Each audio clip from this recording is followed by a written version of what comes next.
19 में से 17 paper leak हुए कांग्रेस के उस शिक्षा मंत्री दलाल थे जिन्होंने मुगलों को, एक मिनट रुक जाइए, जिन्होंने मुगलों को महान बताया, जिन्होंने बाबर, अकबर, औरंगजेब को महान बताया। ये अगर युवाओं के भविष्य का खिलवाड़ होता तो मुझे लगता है ये नीट की परीक्षा रद्द नहीं होती।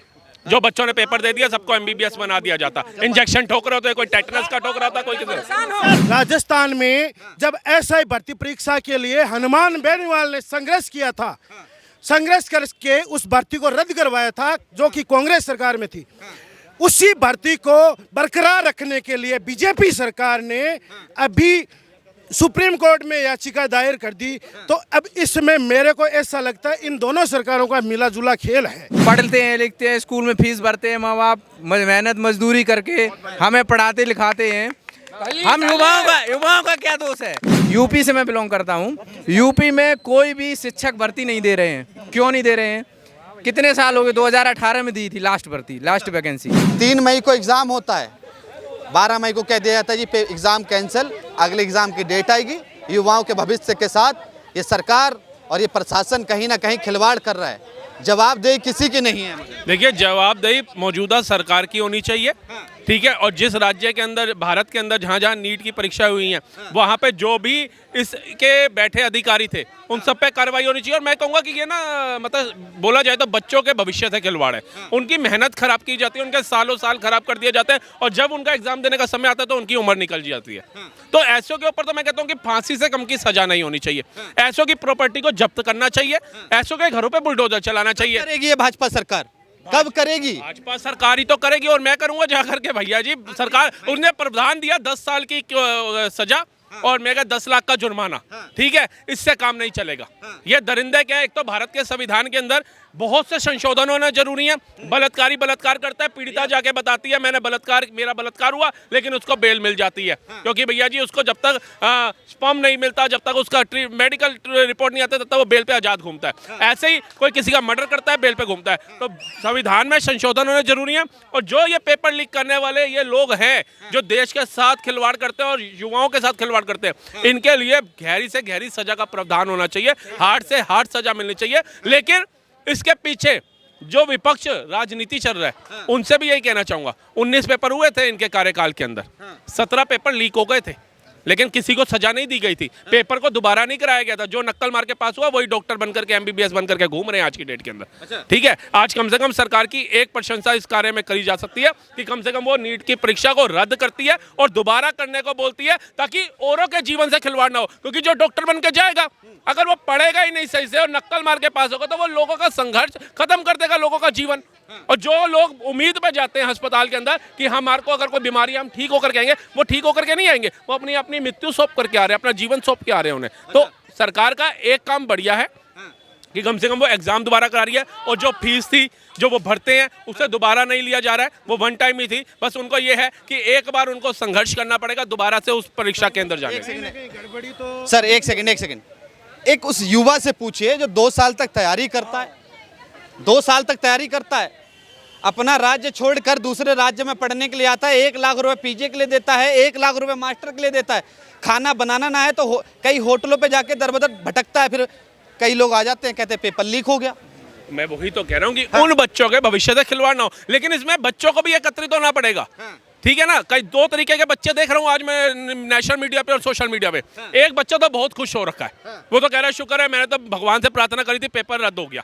क्यों? वो एग्जाम हॉल में पहुंच नहीं पाया था, गेट बंद हो गया था, वो पेपर दे नहीं पाया था। वो तो बहुत खुश है। कितने की संख्या होगी? मैं कहता हूँ, चाहे मैं कहता हूँ 1 की हो, वो तो खुश है ना। तो उसको भी ये होना चाहिए ना कि मेरे ये गलती की वजह से, मेरे लेट होने की वजह से लाखों बच्चों का भी तो नुकसान हो गया।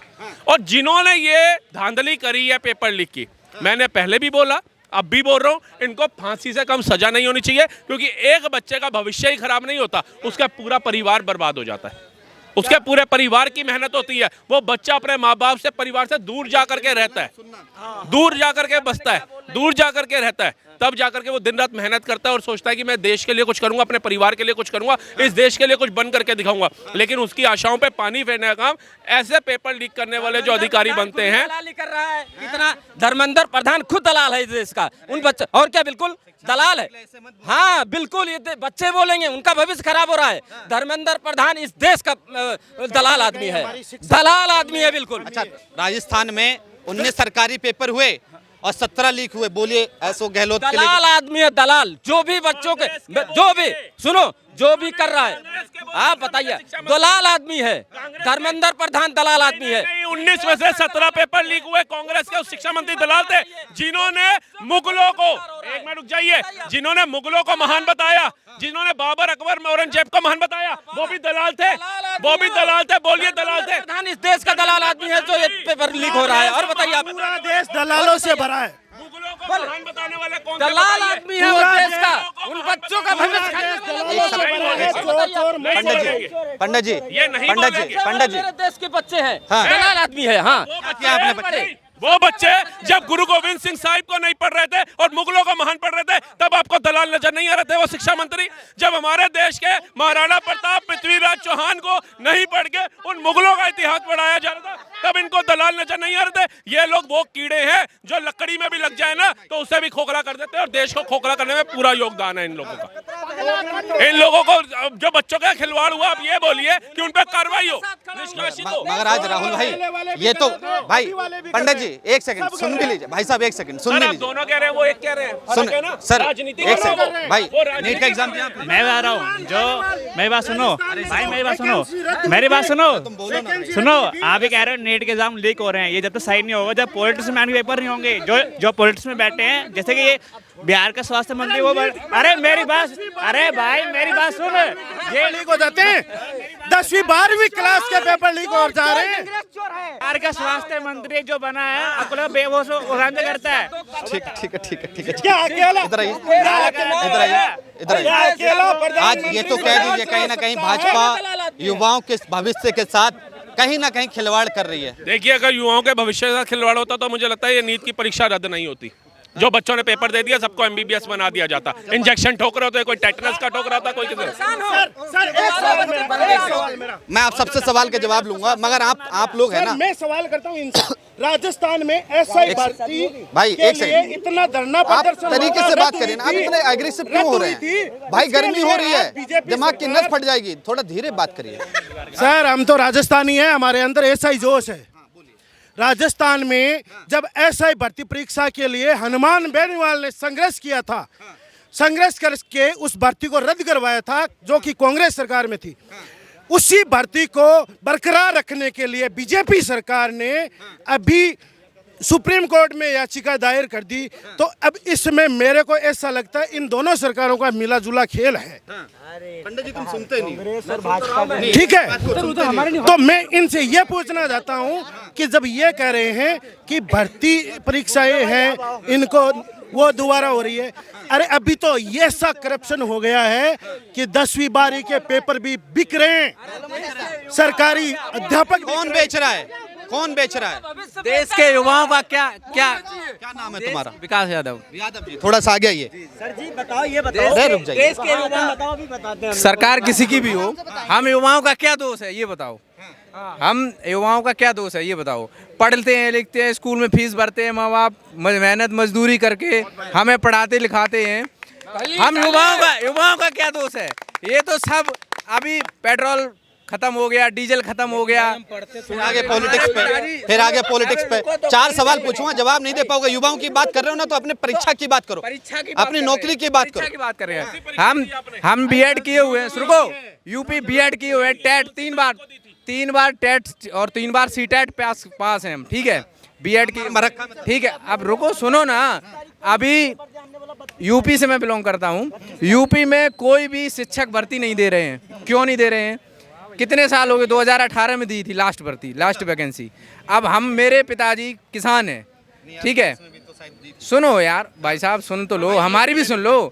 गवर्नमेंट की तरफ ज्यादा मत बोलो, हमारी तरफ भी बोलो। सच्चाई ना आप बोलो, लोग आवाज उठाओगे सच्चाई तभी नहीं तो आगे बोलूंगा, जाएंगे। सच्चाई नहीं बोलूंगा। आपका ये स्तंभ नीचे अगर गिरेगा, आपके नीचे स्तंभ पे आपके जाएगा, तो अच्छा, हम लोग क्या करेंगे? कोई बताओ। पॉलिटिक्स पे बात कर रहा हूँ मैं, सिर्फ युवाओं की बात कर रहा हूँ, नीट की परीक्षा की बात कर रहा हूँ। कौन सी मैंने बताइए ना, आपने कौन सी सरकार की बात करी? मैंने आप एक नीट की कर रहे हो, मेरे भाई ने जैसे नीट की दी है, भाई ने मेरे ने, अरे सुन लो भाई, सुन लो, नहीं, गलती युवाओं की है। सुनो दादा, युवाओं को रोड पे आ जाना चाहिए। मैं युवा डिसाइड करेगा ना कि उसको रोड पे जाना दादा है। सुन तो लो, बड़े भाई ने नीट की दी है, भाई ने एसआई की दी है। पेपर लीक का डाटा बता रहा हूँ, मैं अपने लिख के से नहीं दे रहा, हिंदुस्तान टाइम्स का डाटा है, ठीक है। 2006 में 19 अप्रैल को पहला पेपर लीक हुआ, 2007 के अंदर राजस्थान में लीक हुआ, 2009 के अंदर भैया लखनऊ के अंदर एक पेपर लीक हुआ, सुनते रहिएगा। 2011 के अंदर दिल्ली के अंदर 3 बार पेपर लीक हुआ, 2012 के अंदर भैया 8 नवंबर को अपना लखनऊ में फिर एक बार पेपर लीक हुआ। 2013 21 तारीख 21 अप्रैल को भैया आपके दिल्ली में यूपी में राजस्थान में और उत्तर प्रदेश में 4 जगह पेपर लीक हुआ। मेरा डाटा नहीं है, हिंदुस्तान टाइम्स का, पढ़ के दिखा दो। 100 बार पेपर लीक हुआ। 100 बार पेपर लीक हुआ कांग्रेस की सरकार में। एक सेकंड रुक जाइए। तमाम भैया मुझे ये बताइए कि 22 लाख युवाओं की बात है, 1 करोड़ परिवार, 1 करोड़ मतलब का 22 लाख युवा हैं तो 1 करोड़ परिवार हो गया। 1 करोड़ लोग हैं उनके साथ जुड़े हुए, उनके माता पिता बहन भाई सब जुड़े हुए हैं। उनके साथ जब विश्वासघात होता है, तमाम तैयारी करके जब युवा अपना एग्ज़ाम देने जाता है और फिर उसके बाद दूसरी बार उसे एग्ज़ाम देने के लिए कहा जाए, एक युवा जब पीजी में रहता है ना तो उसका 14 से 15 हज़ार रुपये ख़त्म होता है। चाहे दूसरी जगह एग्ज़ाम सेंटर होता है तो कहीं उससे जाने के लिए 1000 से 2000 रुपये ख़त्म करने पड़ते हैं, फिर होटल लेना पड़ता है, तमाम परेशानियों का सामना करना पड़ता है। फिर सरकार ये कह दे कि एग्ज़ाम पेपर लीक हो गया, एग्ज़ाम कैंसिल, कैसा लगता है? भविष्य से खेला जा रहा है युवाओं के, भविष्य से खेला जा रहा है उन माता पिताओं के जिन्होंने सपने देख रखे हैं कि मेरा बच्चा एक अच्छी नौकरी लग जाएगा, और उस नौकरी के बाद किसी ने अपने बच्चे की नौकरी के ऊपर अपनी बीमारी का इलाज डाल रखा है, किसी ने बहन बेटी की शादी का सोच रखा है, किसी ने और अपने छोटे बहन भाइयों के पढ़ाई के बारे में सोच रखा है कि अगर इसकी नौकरी लग जाएगी तो ये हो जाएगा। लेकिन यहाँ पर सोचिए कि लगातार ऐसे पेपर लीक क्यों किए जा रहे हैं? कहीं ये षड्यंत्र तो नहीं है सरकार को बदनाम करने का, या किसी का इशारा तो नहीं है किसी और पार्टी का कि ये ऐसे काम कीजिए ताकि ये सरकारें बदनाम हो? ये जांच की जाए, पहली बात।